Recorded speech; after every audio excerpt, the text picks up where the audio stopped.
तो हेलो दोस्तों, जय सुवनमो और जय जोहार जी आदिवासी। तो दोस्तों अपना जलखेड़े वाला नानूरा महाराज जू इंदल भवन कार्यक्रम आ रहे हो। तो दोस्तों 2025 और 5 महीनो 8 तारीख को तो दोस्तों जलखेड़े और सापल्या फल्या तो दोस्तों चाराखिन कार्यक्रम छे और तहसील पलसूद और जिलो बड़वानी।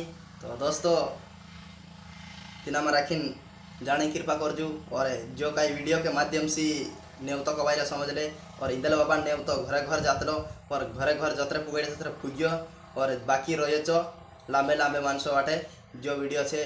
तो दोस्तों चाराखीन आवणे कृपा करजू 8 तारीख को और इंदल बाबा मेला में खुशी मनावशो आपणो सबू भाषी मेलीन और आपणो इंदल बाबा मेला में खुशियाँ मनावनो छे आपणो गाजे। तो दोस्तों चाराखीन आवणे कृपा करजू दोस्तों सब भी आवजू और जय जोहार जय आदिवासी जय शिवाय नमो और नानूराम महाराजन घर दोस्तों सापल्या पल्या ती दोस्तों गाँव जलखेड़ा और सापल्या पल्या। तो आज के लिए अत्रत अभी तीसरा वीडियो में बढ़िया रहो तुम तुम्हारे भाई वीडियो लावतो रहो से जय शिवाय नमो।